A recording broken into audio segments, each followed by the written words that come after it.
এটা যে কি পাতা, কুমড়ো ডাঁটা না লাউ? কুমড়োই হবে, কারণ পাতাটা খসখসে আছে।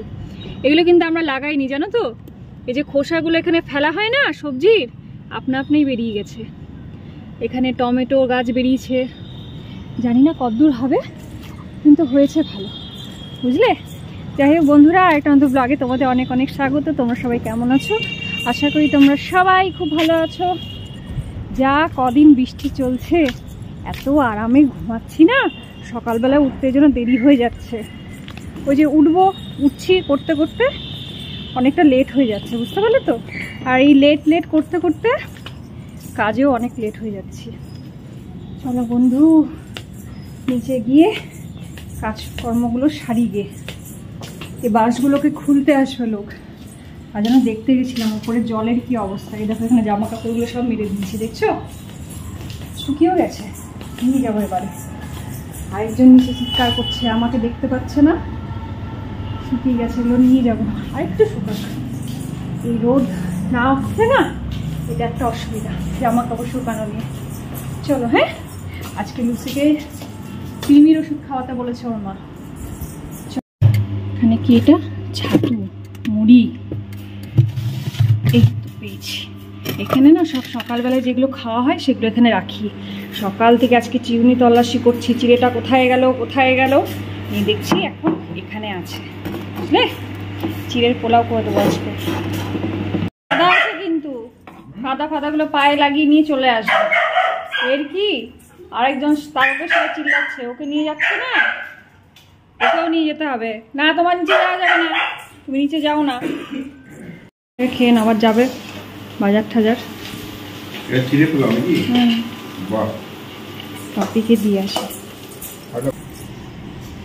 লাগলে পরে বলবে। হ্যাঁ, এই দু পণ্ডিতকেও খেতে দিয়েছি, দুজনে খাচ্ছে, বুঝলে। তোমার দাদা ভাই এলো সকাল সকাল বাজার ঘাট করে। আর দুখানা আম পেলাম, কিন্তু পাকা, বুঝলে। আমটা পাকা, কাঁচা না। আর এই আমকেই আমরা কত অবহেলা করি, গাছের আম বলে। আর এখনো দেখি যারা আর কি আম কিনতে পারার ক্ষমতা এখনো অবধি হয়ে ওঠেনি, তারা এই গাছ থেকে একটা আম পড়ার অপেক্ষায় কত থাকে, যে গাছ থেকে একটা আম পড়বে আর আমরা কেটে খাবো। তাতে যদি পোকাও থাকে, পোকার জায়গাটা ফেলে দিয়ে বাকিটা খাই। যদিও আমটা পাকা, এবার খেয়ে দেখতে হবে ভেতরটা কেমন, মানে পোকা আছে না মিষ্টি না টক, ঝাল দেখতে হবে। ঝাল তো না, টক মিষ্টি দেখতে হবে, কিন্তু গন্ধটা খুব সুন্দর। চলো, বাজারঘাট চলে এসছে, রবিবার বলে কথা। চলো হ্যাঁ। খাসির মাংস, চর্বি আছে তো? মা খাবে বলছিল, চর্বি আছে তো? আছে, একটু কম নিয়েছি। চর্বি দেখে না নিলে ভালো লাগে না। খাসির মাংস খাবো, অথচ চর্বি থাকবে না। মাংসটা কি করবো মা? হলুদ পাতলা ঝোল। হলুদ পাতলা ঝোল, আচ্ছা মিষ্টি পাতলা ঝোল, হলুদ। এত মাংস এনেছে বাবা, কে খাবে? তা তুমি খেয়ে নাও, যা সকালে আমি খাই। আর এখন কি করছি বলতো, আমের টক। গাছের আম পড়েছিল কাঁচা একটা, সকালবেলা তোমার দাদা ভাই নিয়ে এসছে, বুঝলে। এটা দিয়ে টক করে দিচ্ছি, যতক্ষণ আছে গাছে আম করে নি। খাসির মাংসটা বলছে পাতলা ঝোল করতে, চলো পাতলা ঝোল চাপিয়ে দিই, প্রেসার কুকারই রান্না করে ফেললে তো। মাংসের আলুগুলো দেখতেই ভালো লাগে। মাংস কতটা খাবো জানি না, কি বলো তো। নাও কড়াইতে করলাম, মানে কি কড়াইতে কষালাম। দেখছি প্রেসার কুকারটাতে না, মানে কষাতে পারছিলাম না। আচ্ছা, প্রেসার কুকারে একটা দিও কিন্তু। হ্যাঁ দেবো তো বাবা, তাতে কেউ খেতেই পারবে না। আমি দেবো? হ্যাঁ, আমার মতো চয়েস। কোনটা তুমি খাবে নিয়ে নাও। পাতলা ঝোল করবো, প্রেসার কুকার ছাড়া হবে না ভালো, বুঝলে। আর কি বলতো, এই জলটা গরম হতে বসিয়েছি, হলুদ দেওয়া জল, কিন্তু ডাইরেক্ট যদি কাঁচা জলটা দিয়ে দিই না ভালো হবে না। সবসময় মাংসটা যখন জল দেবে, একটু জলটার মধ্যে হলুদ দিয়ে দিলে তাহলে কি বলতো ব্যালেন্স হয়ে যায়। ঝোল তো করি নাই তো, এখনো একদম কষা হচ্ছে। ঝোলটা মোটে 4খানা বেঁচেছে কলার বড়া। আমার জন্য ঘরে মিষ্টি থাকে না একটাও, এত মিষ্টি খাই, কোথায় যে কোন দিকে চলে যায়, কোন অঙ্গে বুঝে উঠতে পারি না।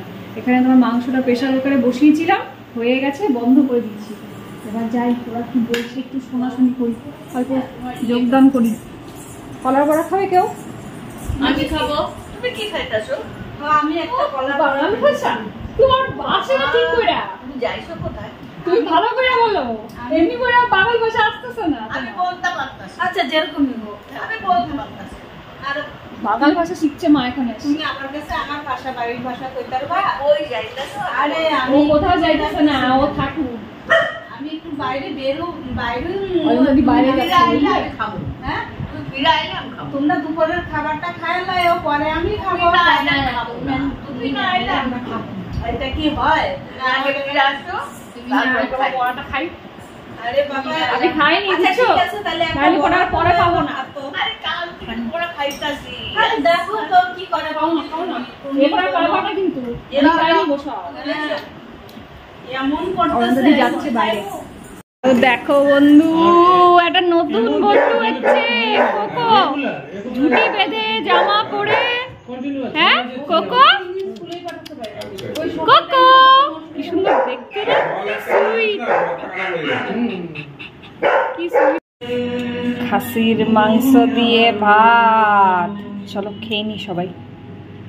দিদির বিছানায় তোমার জন্য আমি আপেল নিয়ে এসেছি, তুমি নাকি আপেল খাও? হ্যাঁ, সন্ধ্যাবেলায় বিস্কুটের পরিবর্তে না, খুব ভালো লাগে। আরো দেবো, হ্যাঁ খেয়ে নাও। লুসিটা আবার আপেল খেতে চায় না, ওকে দিয়ে দেখেছি চিকুর কাছ থেকে নিয়ে, এবার আপেল খেতে খুব পছন্দ করে। রুটি আর আলু কুমড়ো ভাজা করলাম, বুঝতে পারলে তো, রাতের জন্য। আর বাপি নিয়ে এলো দেখো কত চপ, কত নষ্ট বলো তো। রাতে আর কেউ রুটি আর এই ভাজাটা খেতে চাইবে না, সব বলবে যে চপ দিয়েই খাবো। ঝামেলা না এগুলো, সেই নষ্ট ঘরে খাওয়ার। যাই হোক চপগুলো দিয়ে দিই সবাইকে। নাও চপ খাও, তবে মুড়ি দিচ্ছি। আর তো রাতে কিছু খাবে না, তোমাদের হয়ে গেল কাম সারা। মুড়ি দেবো তো? মুড়ি দেবো তো? না মুড়ি খাবে না? কি বলতো, খাসির মাংস খেয়েছি না আজকে অনেকদিন বাদে, কেমন যেন লাগছে, ঢ্যাক ঢ্যাক ঢ্যাক ঢ্যাক করছে। মুড়ি খাবে না বলছে, যা খাও গে। তো বন্ধুরা, আমার রাতের লাস্ট কাজ হচ্ছে এই মেন গেটে তালা দেওয়া। এই গেটটাতে মাই এসে রোজ তালা দিয়ে যায়, বুঝতে পারলে, কিন্তু আজকে মায়ের একটু পাটা ব্যথা করছে বলে আমি এলাম। কি হয় বলতো, আমাদের এই বাড়িতে আমাদের ঘর নিয়ে মোট পাঁচটা আর কি ঘর আছে। 4টে ভাড়া দেওয়া আছে, একটাতে আমরা থাকি। মানে কি হয় বলতো, রাতে সবাই এক একজন এক এক টাইমে আসা যাওয়া করে, কে কখন আসছে না আসছে। আর এখানে একটা মোটরসাইকেল রাখা থাকে, আবার আরেকজনের গাড়ি কিনেছে, সেও রাখছে এখন। তো যেই কারণে সেফটির জন্য তোমার তালাটা দেওয়া, বুঝতে পারলে তো, আর কিছু না। যদিও সিসিটিভি ক্যামেরা লাগানো আছে, কে কখন আসছে যাচ্ছে বুঝতে পারা যায়, বুঝলে। এটাও সেফটি।